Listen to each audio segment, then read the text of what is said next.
هلو، اهلا بيكم في قناه اكتيف تيتشر. موضوع حلقه النهارده هو مهم جدا بالنسبه للمرحله التاسيسيه. طلبوه مني مدرسين من مرحله الكي جي عايزين يعرفوا ايه الدايركشنز اللي يستخدموها انسايد ذا كلاس. يعني ايه دايركشنز؟ يعني اتجاهات بتاعه الكتابه. طيب مبدئيا كده حاليا في حاجتين او نوعين من الدايركشنز، او سوري يعني عندنا نوعين من الكورسات الكومي بوكس. في ناس بتشتري كورسات فيها 2 لاينز زي كده، 2 لاينز عاديين جدا، وفي ناس بتكتب على 3 لاينز. طيب انا كأم هشتري اي كراسه لابني طبعا حسب النيرسري اللي ابني داخل فيها، النيرسري او المدرسه اللي ابني شغال فيها. طيب سي ان النيرسري شغاله بيه كراسات فيها 3 لاينز، يبقى انا خلاص لازم مش هعلمه بطريقه ال2 لاينز اللي انا هتكلم عنها دلوقتي، هعلمه بطريقه ال3 لاينز.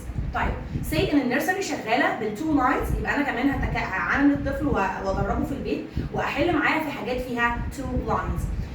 مش عاوزين يحصل دروب، انه اوقات بعض الماميز انا بنحر في صوتي في الكلاس وقاعده اشرح للطفل how we write the letter between the 2 lines، والاقي الطفل في المامي في البيت بتكتب معايا في 3 lines، او العكس ان انا في المدرسه او في الكلاس بشرح مع الطفل how to write the letter between the 3 lines، والمامي في البيت بتكتب له between the 2 lines. ده بيعمل confusion بالنسبه للطفل، وما بيبقاش عارف بقى انا اكتب دلوقتي between the 2 ولا between the 3 lines ولا ما اكتبش اصلا واريح نفسي. اوكي، فدلوقتي هنتكلم عن directions بتاعت كل letter. مبدئيا برضو كل كاريكولم التيتشر بيستخدمه في النيرسري بيعتمد على طريقه معينه. يعني ايه؟ يعني كل منهج الطفل شغاله في النيرسري بتاعته بيبقى معمول اصلا مرسوم عليه دايركشن، اتجاه على كل لتر. يعني مثلا بيبقى اللتر زي كده اهو، فهو بيبقى عامل لك الدايركشن كده، يعني هطلع لفوق كده دايركشن تحت، مثلا كده دايركشن دائري، فحسب الكتاب. في اوقات انا دلوقتي هعرض الدايركشن بتاع لتر معين ممكن نلاقيه مختلف في كتاب معين، ده طبيعي جدا. انا بتعامل حسب الكتاب، بالذات انت كتيتشر بتشوفي الكتاب اللي بتشتغلي منه وبناء عليه بتعملي الدايركشن اللي انت هتمشي عليها طول السنه الدراسيه. ما ينفعش انك مثلا تعتمدي الدايركشن اللي انا هقوله هنا وهو هيكون غير الموجود عندك في الكتاب. اوكي، نبدا مع بعض. هنتكلم انا حاليا كاتبه كل لتر between the 2 lines، انا مش كاتبه 3 lines، وبصراحه مش بعتمد قوي 3 lines، لكن لو النيرسري بتاعت بنتي بتستخدمها فانا خلاص اوكي هعتمدها. طيب دلوقتي انا هشرح writing the letters between the 2 lines. اوكي، نبدا letter A. طبعا A make the sound of a. We write it like this: capital A or capital A slash down dash in the middle. Okay, small a, half circle up and little tail. Okay, letter B نكتبه ازاي between the 2 lines: capital B down, round and round. Okay, small b down and round. Okay, what about letter C? The sound of C is بنكتبه ازاي؟ round and stop, round and stop. الاثنين the same way of writing, the same direction، بس الكابيتال ببدأه من فوق من الحته البيضاء اللي هنا لحد السطر، السمول بس between the 2 lines. Okay, letter D, the sound of D is d. How we write letter D? Capital D down, big round. How we write small d, down and round, looking at the big round. Okay, عشان نعمل بس difference between small d and small b. Okay, letter E make the sound of e. How we write capital E? Down, dash up, dash in the middle, dash down. How we write small e? dash and round. في ناس كتير بتكتبها غلط، teachers كتير، في teachers بتعملها كده مثلا وبعدين كده. No، انا بقول للطفل dash and round, dash and round. Okay, letter F, capital F. The sound of F is capital F down, dash up, dash in the middle. Small round, down, dash. Letter G make the sound of go. How we write capital G? Round, up, dash. How we write small go. Round, down, umbrella stick. Okay, نكمل هنا. عندي letter H make the sound of. How we write capital H? Down, dash. How we write small H? Down, up to the middle, round down. يعني ايه؟ يعني down, up to the middle هطلع لحد النص and round down. Again نقول small H تاني. Down, up to the middle, round down. Okay? Capital E. No, letter I make the sound of E. Capital E, we write it down, dash up, dash down. Small e, down and dot. Capital J, make the sound of J. Capital J, down, umbrella stick and dash. Small j, down, umbrella stick and dot. Letter K, make the sound of k, k, k. How we write capital K? Down from the middle slash up, from the middle slash down.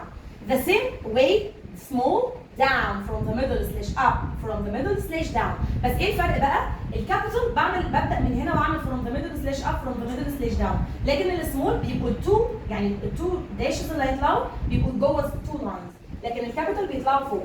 ده الفرق بين small and capital K. Okay? Letter L, make the sound of L. How we write capital L? Down dash. Small L, just down. Letter M. Letter M عامل شوية مشاكل مع بعض التيتشرز وبعض البيرنتس. نشوف letter M. أنا هكتبه لكم دلوقتي between the three lines لأن هي دي يعني ال three lines أصلا هي طريقة أدق. أوكي؟ ففي ناس بتختلف يا ترى هي بتتكتب كده ولا بتتكتب كده. أوكي؟ capital M. capital M بتبقى كده between the three lines. between three lines. والسمول down, round down, round down. اوكي طيب انا كده between the three lines. همسح ده وهكون between the two lines. فيا ترى يبقى شكل ازاي؟ هتبقى بالمنظر ده. اوكي this is capital small اوكي في كتب او مناهج بتيجي تشتريها بتلاقي letter M الكابيتال معمول كده والسمول معمول كده. تمام؟ حسب المنهج او الكتاب او الكريكولم اللي انا موجود معايا في ايدي. اوكي ما ينفعش يبقى الكتاب كاتبها كده واروح انا اكتبها للولد كده. فلازم كل تيتشر وكل مامي عينك على اللتر مكتوب ازاي في الكتاب والدايركشن كمان. اوكي نشوف letter N, make the sound of اوكي capital up slash down up. small. الفيديو بتاع النهارده وبرده بنتكلم عن directions of writing the letters. اوكي طيب ممكن تيتشر في الكي جي تقول لي انا ليه اقول الدايركشن اصلا؟ ليه هقول لهم slash up slash down dash in the middle؟ دول لسه still in KG 1 or KG 2 فمش هيستوعبوها. هيستوعبوها وهيحفظوا الدايركشنز ويرجعوا كل يوم لمامتهم يقولوا المس قالت لي slash up slash down dash in the middle round a little tail. هيبقوا حافظين الدايركشن ودي حاجه تحتسب لك جدا جدا انك تكوني تيتشر ناجحه وشاطره. الولاد في السن ده وانس ان هم يحفظوا الدايركشن فده هيكون لطيف جدا بالنسبه لهم. انا عندي شويه كروت اوكي هي لطيفه جدا ولامينيتد بحيث ان انا ممكن اكتب وامسح من عليها. فهوريكم دلوقتي ونعيد مع بعض الدايركشنز بطريقه يعني وهي زوم كده بالكاميرا فهتبقى اوضح لكل الناس. هنا نعمل زوم بس بالكاميرا من فضلك. هنا الدايركشن معمول ايه؟ سلاش داون داش ان ذا ميدل. تمام لكن لو كان الدايركشن بيبص لفوق يبقى كان هيبقى سلاش اب سلاش داون داش ان ذا ميدل. فانا كتيتشر وكمامي اركز على الدايركشن السهم اللي موجود في كتابي. في الكتاب هيكون المنظر زي ده بالظبط شبهه جدا. فانا عيني على الدايركشن.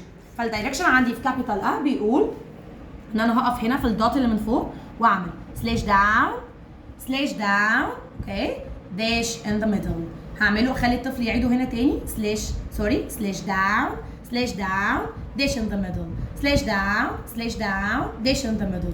طيب يا ترى سمول ايه الدايركشن بتاعه؟ راوند اند داون. في ناس تانية بتسميها little tail يعني ممكن اقول اهو have a circle and little tail. ممكن اقول round up little tail. كل الالفاظ اللي انا بقولها كلها صحيحة. اوكي كلها بتؤدي لنفس الغرض. So this is the way we write a for apple and a for ant. نشوف the next letter. انا ماشيه بالترتيب الالفابيتك علشان قلت مش كل التيتشرز ولا كل النيرسريز شغاله بالجولي فونكس فماشيين بالالفابيتك اوردر. letter B makes the sound of b down round and round. small b down and round. وخلي الطفل يكتبها مره هنا down round and round small b down and round. وكمان معايا eraser لو انا حابه امسح وطفل تاني يكتب. فلطيفه جدا فكره الكورس زي دي لو نعملها inside the class بالنسبه للكيجز يكتب ونمسح كانها بورد متحركه معانا. لطيفه جدا. اوكي letter C ك it's round and stop. نفس الكلام في الرايتنج هنا round and stop for capital and round and stop for small car carrot. letter D capital D down big round. وغير في صوتي عشان ابين للطفل ان هي big round. small d down and round. والراوند بيبص بقى على البيج راوند. اوكي، فبخليها بطريقه فاني، وده بيكون فرق بين السمول د and small b. letter E make the sound of egg, elephant, eggplant. We write it down, dash up, dash in the middle, dash down. Again, down, dash up, dash in the middle, dash down. How we write a small a؟ حتى نشوف في الدايركشن اهو، واعمل لي هنا نمبر 1 يبقى dash and round. هعملها هنا تاني اهي، dash and round، dash and round، لان في تيتشرز كتير بتكتب الايه غلط. لازم التيتشر تكون بتكتب صح، لان اول ما تكتبي له اول مره هو خلاص he will get it and we will write it like you. فلو انت كتبتيها غلط، الدايركشن غلط من البدايه، الطفل هيعملها غلط زيك.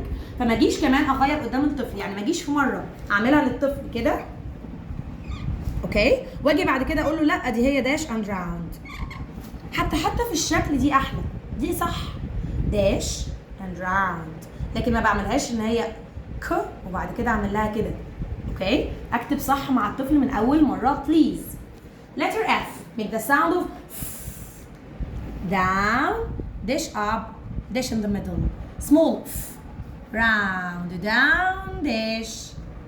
Okay, letter G round, up, dash, small g, round, up, down, umbrella stick, round, up, down, umbrella stick. letter H down, down, dash, small h, down, up to the middle, round, down. اهو small h تاني down، وبعد كده اطلع up to the middle, round, down. E for igloo, down, dash up, dash down, small e, down and dot. ج هي هنا مش مكتوبه صح، خلي بالك ليه؟ لان هي المفروض down, umbrella stick and dash، ده الكابيتال، هو مش عاملها، غلطه في طباعه الكاردز، مش مشكله، down, umbrella stick and dash. السمول down, umbrella stick and dot، فالفرق ان دي فيها داش الكابيتال، لكن السمول فيها dot. letter K بيعمل شويه مشاكل ده، down from the middle slash up, from the middle slash down. السمول نفس الكلام، down slash up slash down، بس دول بيبقوا between the two lines، لكن هنا ما بيبقوش between the two lines، لا بيطلعوا لفوق. down dash، وهنا down. capital up down up down، وممكن حد تاني يقول لك up slash down slash up down، الاثنين صح. small down round down round down. اوكي، برضو في ناس هتقول لك ليه كابيتال مكتوبه هنا between the three lines؟ هي على فكره عشان هي between the three lines مكتوبه كلها جوه. في ناس تانية بتعملها من بره، بيبقى two lines كده والكابيتال كده. طب مين الصح يا مس؟ حسب الكوريكولم اللي في البوك اللي في ايديكي. اوكي، up slash down up، small down round down.